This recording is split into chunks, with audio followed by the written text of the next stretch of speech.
ಜೊಯ್ಡಾ ಕಾರವಾರ ರಾಜ್ಯ ಹೆದ್ದಾರಿಯ ದೇವಳ್ಳಿ ಕ್ರಾಸ್ ಹತ್ತಿರ ಮತ್ತೆ ಅವಾಂತರ.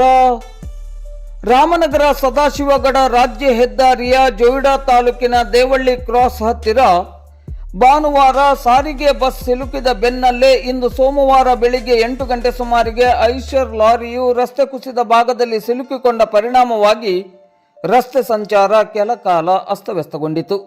ನಿರಂತರ ಮಳೆಯಿಂದಾಗಿ ರಸ್ತೆ ಮತ್ತಷ್ಟು ದುರ್ಬಲಗೊಂಡಿದ್ದು ಭಾರೀ ವಾಹನಗಳ ಸಂಚಾರಕ್ಕೆ ಅಪಾಯ ಹೆಚ್ಚಾಗಿದೆ. ಕೆಲವೇ ತಿಂಗಳ ಹಿಂದೆ ನಿರ್ಮಿಸಿದ ರಸ್ತೆಯೇ ಮತ್ತೆ ಕುಸಿಯುತ್ತಿರುವುದು ಕಾಮಗಾರಿಯ ಗುಣಮಟ್ಟದ ಬಗ್ಗೆ ಹಲವು ಅನುಮಾನಕ್ಕೆ ಎಡೆ ಮಾಡಿಕೊಟ್ಟಿದೆ. ಈ ರಸ್ತೆ ಕಾಮಗಾರಿಯನ್ನು ಪರಿಶೀಲನೆ ನಡೆಸಿದ ಅಭಿಯಂತರರು ತಾನು ಕಲಿತ ಇಂಜಿನಿಯರಿಂಗ್ ಕಾಲೇಜಿನ ಹೆಸರಿಗೆ ಕಳಂಕ ತರುವಂತೆ ಆಗಿದೆ ಎಂಬಂತೆ ಇಲ್ಲಿಯ ರಸ್ತೆ ಕಾಮಗಾರಿ ಸಾದರಪಡಿಸುತ್ತಿದೆ.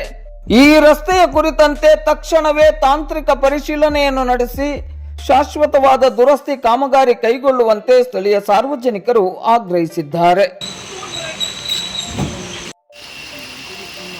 जोर फुटला रोडात. रात्री